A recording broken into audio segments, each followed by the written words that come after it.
تاریخ اسلام کا جو لیکچر سیریز کا یہاں سلسلہ چل رہا ہے، جیسا کہ ابھی اعلان کیا گیا، یہ 1004ویں نشست ہے۔ اور آج کا جو عنوان، جیسا کہ محترم نے کہا کہ یہ جو سپٹمبر کا مہینہ ہے خاص طور پر اہل دکن کے لیے اہمیت رکھتا ہے، اور خاص طور پر 17 سپٹمبر کو جو سانحہ پیش آیا، جس کو ہم سقوط حیدرآباد کہتے ہیں یا پولیس ایکشن کہتے ہیں یا آپریشن پولو کہا جاتا ہے، بہرحال اس کے مختلف نام دیے گئے ہیں۔ اور یہ جو سانحہ ہوا ہے، اس سانحے کی تفصیلات میں نہیں جاؤں گا، اور نہ میں اس بات کی کوشش کروں گا کہ جو کچھ اس وقت ہوا تھا اس کو اعداد و شمار بیان کیا جائے، کیونکہ یاد رکھ لیجئے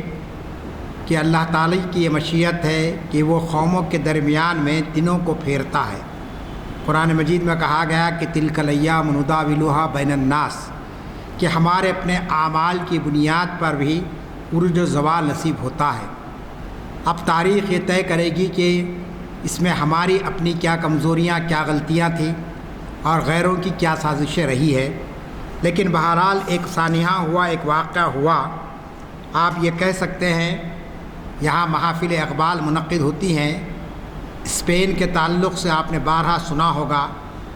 علامہ اقبال کی بہت ہی مشہور نظم ہے مسجد قرطبہ، اور اس کو بنیاد بنا کر انہوں نے پوری اسلامی تاریخ کو دہرایا ہے۔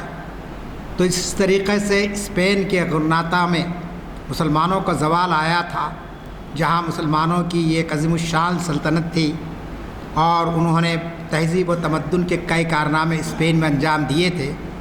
لیکن حالات کی ظریفی یہ ہوئی کہ وہاں مسلمانوں کا دور ختم ہو گیا اور غیروں کی حکومت وہاں پر قائم ہو گئی۔ اسی طریقے سے سلطنت آصفیہ، جو تقریباً 225 سال پر محیط یہ حکومت ہے، اور اس سے پہلے قطب شاہی دور رہا، تو یہ پورا علاقہ تقریباً 600 سال تک مسلمانوں کے زیر اثر رہا ہے۔ اور خاص طور پر سلطنت آصفیہ، آپ دیکھتے ہیں کہ اس کے 7 نظام گزرے ہیں، اور خاص طور پر آخری نظام جس کو آپ نواب میر عثمان علی خان کہتے ہیں، انہوں نے تقریباً 37 سال اس علاقے پر حکومت قائم کی اپنی، اور ایک بہت ہی وسیع و عریض یہ علاقہ تھا۔ اگر آپ تاریخ کو کھنگالیں گے تو آپ کو معلوم ہوگا کہ سلطنت آصفیہ اس دور کی سب سے خوشحال مملکت تھی۔ یہاں غریبی، فقر و فاقہ ایسی کوئی نوبت یہاں پر نہیں پائی جاتی تھی، بلکہ یہ اس دور کی ایک دولت مند ترین حکومت تھی۔ جہاں تک امن کی بات ہے تو یہ ایک بالکل پرامن ریاست تھی۔ یہاں پر کبھی زبان کی بنیاد پر یا مذہب کی بنیاد پر یا علاقے کی بنیاد پر یہاں پر کبھی کوئی قتل و خون اور غارت گری نہیں ہوئی تھی۔ پھر تیسری طرف آپ دیکھتے ہیں کہ اس کی جغرافیائی جو صورتحال تھی، تقریباً 86,000 مربع میل تک یہ علاقہ پھیلا ہوا تھا سلطنت آصفیہ کا۔ اور آج بھی آپ دیکھ سکتے ہیں وہ شہر موجود ہے، وہ علاقے موجود ہیں۔ یہ الگ بات ہے کہ اس کو تقسیم کر دیا گیا مختلف ریاستوں میں۔ دکن کا جو علاقہ تھا سلطنت آصفیہ کا، اس میں سے بہت سارا علاقہ مہاراشٹر میں چلا گیا، بہت سا علاقہ آج کے کرناٹک ریاست میں پایا جاتا ہے،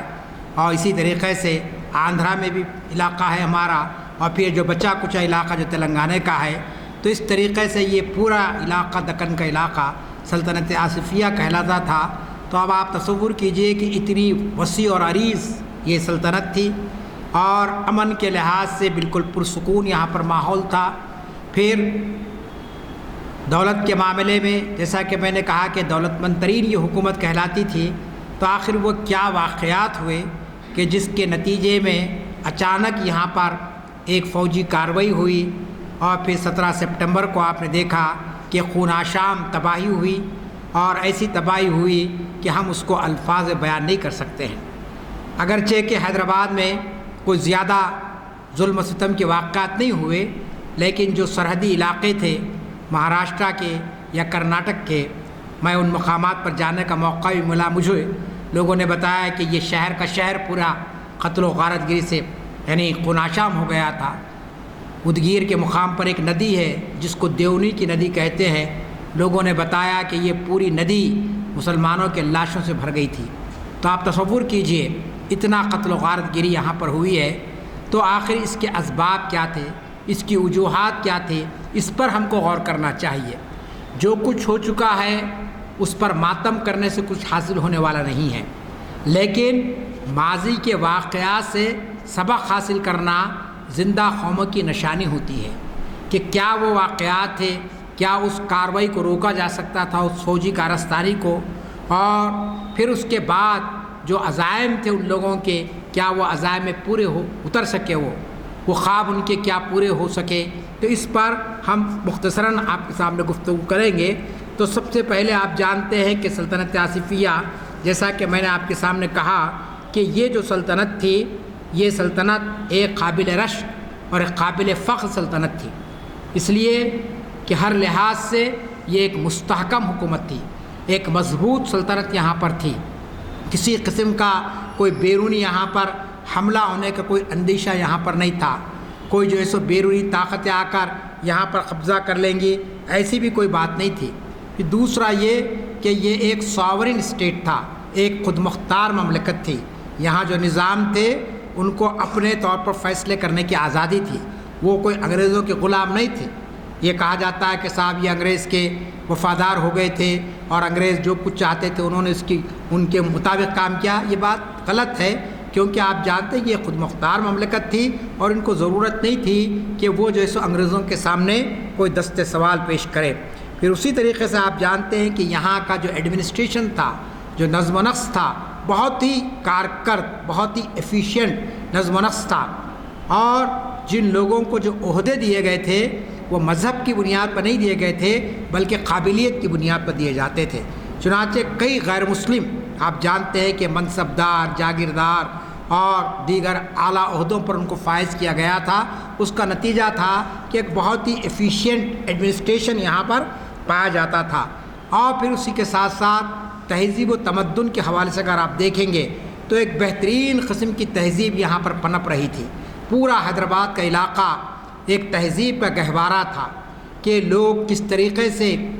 آپس میں مل جل کر رہتے تھے، کس طریقے سے یہاں مختلف جو روایات تھی، مذہبی روایات، ان روایات کو کس طریقے سے زندہ رکھا گیا تھا۔ کھانے کا معاملہ ہو، رہن سہن کا معاملہ ہو، معاشرتی زندگی ہو، آپ دیکھتے ہیں کہ تہذیب و تمدن کی ایک بے مثال یہ ریاست تھی۔ اور کسی بھی مملکت کو، کسی بھی حکومت کو جانچنے کا جو پیمانہ ہوتا ہے وہاں پائی جانے والی تہذیب سے ہوتا ہے۔ آپ جانتے ہیں کہ تہذیبیں ابھرتی ہے، وقت کے لحاظ سے، تاریخ کے لحاظ سے تہذیب اچانک نہیں آ جاتی ہے۔ اگر کوئی انسان جس کو کھانے کا سلیقہ نہیں ہے اور بہت کچھ دولت بھی آ جائے تو اس کو کھانے کا سلیقہ نہیں آتا ہے جب تک کہ اس کے بزرگ وہ طریقہ اس کو نہ بتا کر جائے۔ تو کیوں؟ اس لیے کہ تہذیب کوئی مسلط کی جانے والی چیز کا نام نہیں ہے۔ چنانچہ آپ دیکھتے ہیں کہ بہت سے لوگ تعلیم یافتہ ہو گئے، لیکن ہم یہ کہتے ہیں کہ بھئی ان کے پاس تہذیب نام کی کوئی چیز نہیں رہی ہے، یہ تمدن کا کوئی حصہ نہیں بن سکے ہیں۔ لیکن آصف جاہی سلطنت کو آپ دیکھیں گے تو بہت ہی ایک متمدن اور ایک تہذیب یافتہ یہ ریاست کہلاتی تھی، جہاں پر خواتین کا خاص طور پر بڑا احترام کیا جاتا تھا۔ آج ہم پردے کی بات کر رہے ہیں، آج ہم حجاب کی بات کر رہے ہیں، آپ لوگ تو بزرگ ہیں، آپ جانتے تھے کہ اس دور میں غیر مسلموں کے گھر میں باضابطہ پردہ لٹکتا تھا، اور غیر مسلم خواتین خود پردہ کرتی تھی، کیونکہ وہ یہ سمجھتی تھی کہ یہ تو مسلمانوں کا ایک مذہبی معاملہ ہے، لیکن یہ ہماری تہذیب کا بھی حصہ ہے، ہماری جان کا تحفظ ہوگا، اس سے ہماری جو ہے نا عزت کا تحفظ ہوگا۔ تو یہ جو تہذیب کے دھارے یہاں پر تھے یہ اس کی خصوصیت تھی۔ پھر اسی کے ساتھ ساتھ اگرچہ کہ یہ ایک مسلم حکومت تھے، یہ سارے مسلم حکمران تھے، آصف صابے تک آپ پہلے نظام سے لے کر آخری نظام تک جو 7 نظام گزرے سب کے سب مسلمان تھے، لیکن حکومت جو تھی وہ سیکولر انداز کی تھی۔ آج کے جیسے سیکولرزم نہیں تھا کہ جب زبان سے تو سیکولرزم کی باتیں ہو رہی ہے، نعرے سیکولرزم کے لگائے جا رہے ہیں، لیکن عملی طور پر کہیں پر بھی آپ کو سیکولرزم نظر نہیں آ رہا ہے، بلکہ آپ دیکھتے ہیں کہ دواخانہ کا بھی افتتاح ہے تو ناریل پھوڑا جا رہا ہے، برج کا بھی افتتاح ہے تو پوجا کی جا رہی ہے، حالانکہ سیکولرزم کے خلاف بات ہے۔ سیکولرزم کے معنی یہ کہ بھئی کوئی مذہبی وہاں پر پوجا پاٹ نہ ہو، کوئی مذہبی علامت وہاں نہ رکھی جائے اگر واقعی سیکولر ہے، تو مسلم حکمرانوں نے اعلان نہیں کیا کہ ہم سیکولر ہے، لیکن وہ سیکولرزم کے راستے پر چلے۔ اور سیکولرزم کا راستہ کیا ہے کہ مملکت کا، حکومت کا کوئی مذہب نہ ہو، حکومت کسی بھی شہری کے تعلق سے اس کے مذہب کی بنیاد پر اس سے کوئی امتیاز نہ کرے، اس سے کوئی تعصب کا رویہ نہ کرے۔ تو آپ دیکھیں گے کہ پورے اس دور کے اندر جو 250 سال کا دور ہے، اس میں کہیں بھی آپ کو مذہبی امتیاز کی ایک بھی مثال آپ کو نہیں ملے گی کہ کسی حکمران نے کسی شخص کو قابل ہونے کے باوجود، صلاحیت رکھنے کے باوجود مذہب کی بنیاد پر اس کے ساتھ کوئی امتیاز کیا ہو۔ تو یہ خاص بات تھی، اور سب سے اہم ترین بات یہ تھی کہ یہ مسلم حکمران تھے، لیکن کسی کے مذہب میں عدم مداخلت ان کا ایک اصول تھا حکمرانی کا، کہ ہم کسی کے مذہب میں مداخلت نہیں کریں گے، کسی کو ہم پابند نہیں کریں گے کہ صاحب مسلمان ہو جاؤ کیونکہ بادشاہ مسلمان ہے لہٰذا عوام بھی مسلمان ہو جائے، یہ کہا جا سکتا تھا، لیکن انہوں نے نہیں کہا، بلکہ عدم مداخلت کا انہوں نے پہلو اختیار کیا۔ اور پھر خاص طور پر آپ دیکھتے کہ مذہبی رواداری کا اتنا یعنی چرچا تھا اس دور کے اندر کہ کوئی یہ نہیں سوچ سکتا تھا کہ صاحب کوئی بھی گروہ، کسی بھی مذہب کا ماننے والا، وہ کسی دوسرے مذہب کی توہین کرے گا یا ان کے مذہبی پیشواؤں کے تعلق سے کوئی غلط جملے کہے گا، بلکہ مذہبی رواداری اتنی عام تھی کہ لوگ ایک دوسرے کے مذہب کا اسی طریقے سے احترام کرتے تھے جیسے اپنے مذہب کا وہ احترام کرتے تھے۔ مسلمان ہیں تو لازمی چیز ہے کہ اسلام کے وہ علمبردار تھے، لیکن اس کے یہ معنی نہیں تھے کہ وہ ہندوازم کے خلاف میں تھے یا وہ یہ چاہتے تھے کہ یہاں سے ہندوازم کو ختم کر دیا جائے طاقت کے ذریعے۔ تو ایسی کوئی مثال آپ کو اس دور میں نہیں ملتی ہے۔ پھر خاص طور پر اس مملکت کو یہ کہا گیا کہ سلطنت آصفیہ میں ایک ویلفیئر اسٹیٹ انہوں نے قائم کیا، فلاحی ریاست کس کو کہتے ہیں آپ؟ جو عوامی فلاح بہبود کے لیے کام کرے، عوام کی ترقی کے لیے کام کرے۔ اور خاص طور پر آپ جانتے ہیں کہ چھٹے نظام اور ساتویں نظام نے جو فلاح بہبود کے کام انجام دیے، اس کی مثالیں آج ہمارے سامنے موجود ہیں، چاہے وہ عثمانیہ دواخانہ ہو، چاہے وہ آپ کے لائبریری ہو افضل گنج میں موجود ہے، یا عثمانیہ یونیورسٹی ہو، یا نظامیہ طبی دواخانہ ہو، یا آپ کے کئی مثالیں ہم دے سکتے ہیں، آپ کا حمایت ساگر ہو، عثمان ساگر ہو، یہ سب اسی دور کی تعمیرات ہیں۔ یہ سب تعمیرات کس زمرے میں آتی ہے؟ ویلفیئر کی اس میں آتی ہے۔ اگر بادشاہ چاہتا تو دولت کے خزانے اس کے پاس جمع کر لیتا وہ، لیکن جو کچھ بھی عوام سے اصول کیا گیا ٹیکس کی شکل میں، انہوں نے اس کو عوام پر خرچ کر دیا، اور عوام کی سہولتوں کے لیے، عوام کو زیادہ سے زیادہ سہولتیں فراہم کرنے کے لیے انہوں نے جو ہے نا اپنا پورا جو بھی ان کا سرکاری خزانہ ہوتا تھا اس کو خرچ کرنے میں وہ کبھی پیچھے نہیں ہٹے۔ اسی کا نتیجہ ہے کہ آپ دیکھتے ہیں کہ 200 سال پہلے سے حیدرآباد آپ کا ترقی یافتہ ملک کہلایا، شہر کہلایا۔ کیوں کہلایا؟ اس لیے کہ یہاں پر سڑکیں تھیں، یہاں ریلوے کا نظام تھا، یہاں پر آپ کے جو ہے نا پوسٹ اینڈ ٹیلی گراف کا ڈپارٹمنٹ قائم تھا، یا اسی طریقے سے جیسا کہ میں نے کہا بڑے بڑے ہاسپٹلس اس دور میں قائم ہوئے تھے۔ آپ سوچئے، کوئی آپ میں سے گئے ہوں گے کہ وقار آباد پار کرنے کا مقام ہے اننت گری ہلز، کبھی جائیے موقع ملے گا تو آپ کو دیکھیں گے کہ وہاں پر نظام دکن نے ایک ہاسپٹل قائم کیا تھا ٹی بی کا، کہ جو لوگ ٹی بی کے مریض ہو جاتے ہیں وہاں پر کہا جاتا اطباء کی جانب سے کہ اننت گری ہلز میں آج بھی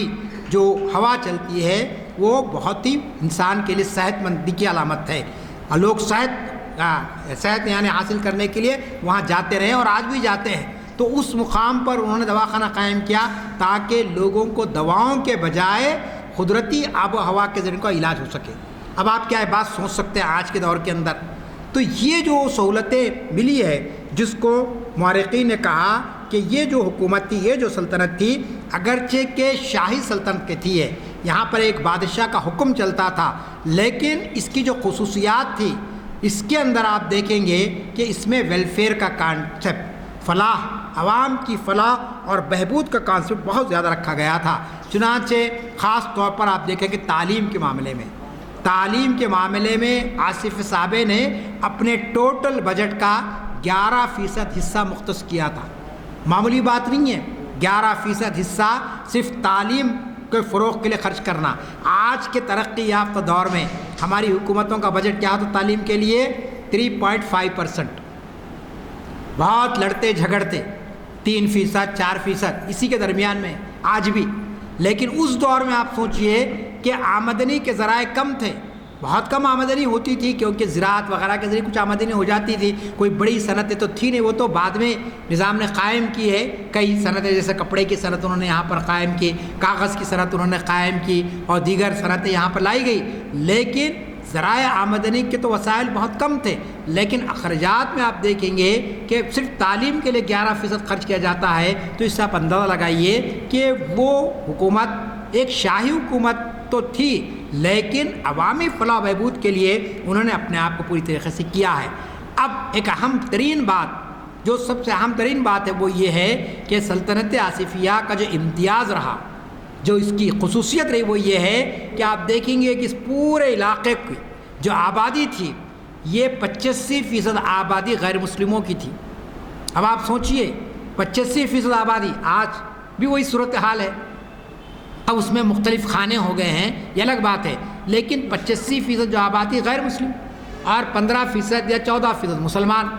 لیکن یہ 15% لوگ 85% پر 200 سال سے زیادہ عرصے تک حکومت کیے. اب آپ بتائیے، کیا یہ حکومت ظلم کی بنیاد پر کی جا سکتی تھی؟ جبر کی بنیاد پر کی جا سکتی تھی؟ نہیں کی جا سکتی تھی، کیونکہ ریولٹ ہو جاتا، لوگ بغاوت کر دیتے. آج کے جمہوری دور میں آپ دیکھ رہے ہیں کہ نیپال میں کیا ہوا، ابھی ایک ہفتہ پہلے، 6 مہینے پہلے بنگلہ دیش میں کیا ہوا، سری لنکا میں کیا ہوا، فرانس میں کیا ہو رہا ہے، جو بہت تہذیب یافتہ ملک ہے. بہت بھاری فوج ہے فرانس کے پاس، تو بہت سارے دباوے اس کے پاس ہے، فوج کا کئی سامان اس کے پاس موجود ہے، لیکن عوام کو کنٹرول نہیں کر سک رہا. کیوں کہ عوام جب سڑکوں پر اتر جاتی ہے، عوام جب احتجاج پر اتر جاتی ہے، تو کوئی حکومت باقی نہیں رہ سکتی ہے. اب آپ سوچئے کہ اگر سلطنت آصفیہ کے حکمران متعصب ہوتے، مذہبی رواداری ان کے اندر نہیں ہوتی، رعایا پرور نہیں ہوتے، عوام کی فلاح و بہبود کا کام نہیں کرتے، تو اتنی بڑی اکثریت پر 85% آبادی کوئی معمولی بات نہیں. 50-60 کا فرق رہا تو چلیے آپ برداشت کر لیں گے کہ چلیے بھائی مسلمان 50% ہے اور وہ لوگ بھی 50% ہے، یا مسلمان 40% ہے وہ لوگ 60% ہے. بلکہ اتنا بڑا ڈفرنس،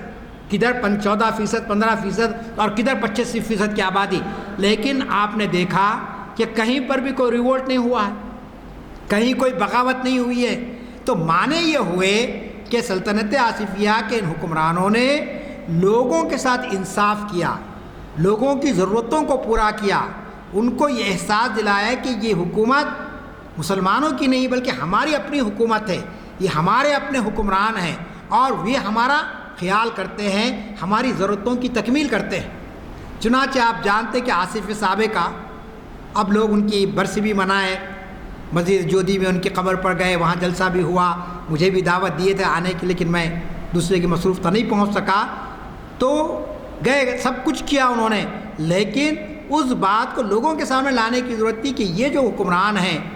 اور اس کے جو کارنامے ہیں، اس میں سب سے بڑا کارنامہ یہ ہے کہ اس حکمران نے اعلان کیا تھا کہ میں بحیثیت مسلمان کے، تو مسلمان ہوں میرا عقیدہ ہے، لیکن بحیثیت حکمران کے میں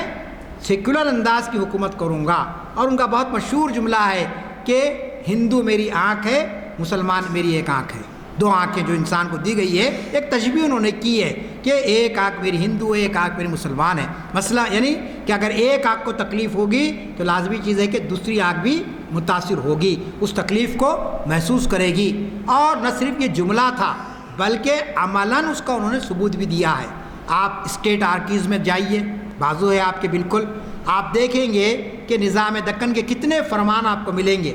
کتنی منادر کو انہوں نے امداد دی ہے، کتنے جو ہے سو ہندو مذہبی پیشواؤں کو انہوں نے وظیفے مقرر کیے ہیں، کتنی زبانوں کی سرپرستی کی ہے. آپ جانتے ہیں کہ اس دور میں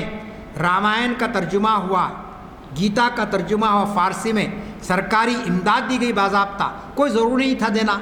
لیکن انہوں نے کہا کہ ایک بڑا طبقہ چونکہ اس کو مذہبی کتاب مانتا ہے، لہٰذا انہوں نے اس کو باضابطہ ترجمہ کرایا تاکہ لوگ اس کو پڑھ سکے، اس کو سمجھ سکے، اس میں جو اچھے اصول بیان کیے گئے ہیں اس پر عمل کیا جا سکے۔ تو اس طریقے سے آپ دیکھتے ہیں کہ یہ جو حکومت تھی اس کے اندر جیسا کہ میں نے کہا کہ 85% غیر مسلم آبادی اور پھر 14 یا 15% مسلمان تھے، لیکن اتنے طویل عرصے تک حکومت جو کی گئی اس کی اہم وجہ یہ تھی کہ ان حکمرانوں نے کبھی بھی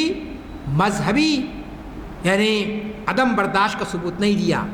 کبھی انہوں نے یہ نہیں دیکھا کہ صاحب سامنے والے کا مذہب کیا ہے، بلکہ انہوں نے یہ دیکھا کہ اس کی ضرورت کیا ہے اور اس کی ضرورت کو کیسے اس وقت پر کیا جا سکتا تھا۔ چنانچہ آپ دیکھتے ہیں کہ یہ سوالات بھی اس وقت اٹھے تھے کہ یہ جو مسلمان، اور اس دور میں آپ دیکھیں گے کہ مسلمانوں کے ساتھ محض مسلمان ہونے کی بنیاد پر کوئی خاص ان کے ساتھ رعایت نہیں کی گئی۔ ایسا نہیں ہے کہ صاحب مسلمان ان پڑھ ہے اس کو لے جا کر کسی بڑے عہدے پر بٹھا دیا گیا، اور کوئی غیر مسلم ہے اعلیٰ تعلیم یافتہ ہے اور اس کے ساتھ ناانصافی ہوئی ہے، ایسی بات آپ کو کہیں پر بھی نہیں ملے گی۔ بلکہ جیسا کہ میں نے کہا کہ صلاحیتوں کی بنیاد پر اور لوگوں کی قابلیت کی بنیاد پر ان کو یہ موقع دیے جاتے رہیں۔ تو یہ جو سلسلہ چلا، آپ جانتے کہ 225 سال کا یہ عرصہ رہا ہے، اور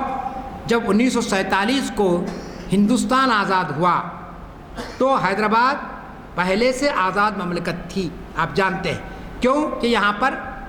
یہ نظام دکن کی حکومت یہاں پر موجود تھی۔ 1 سال کا جو پیریڈ گزرا اور اس کے بعد ان حالات میں جب کہ ہندوستان آزاد ہو چکا تھا،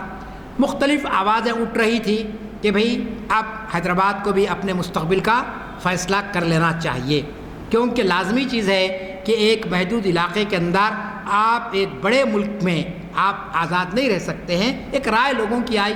اور اس پر گفتگو بھی ہو رہی تھی۔ چنانچہ آپ جانتے ہیں کہ نظام دکن نے ایک معاہدہ کیا جس کو آپ اسٹینڈ اسٹل کا معاہدہ کہتے ہیں، یعنی جو بھی صورتحال ہے اس معاہدے کے مطابق معاہدہ انتظامیہ جاریہ اس کا نام ہے۔ اور پھر اس کے ساتھ ساتھ آپ دیکھتے ہیں کہ اقوام متحدہ کو وفد گیا کہ کوئی مسئلے کا اس کا حل نکالا جائے۔ ابھی یہ گفتگو جاری تھی، اس دوران میں آپ دیکھتے ہیں کہ کوششیں یہ کی گئی کہ پرامن طور پر مسئلے کو حل کر لیا جائے۔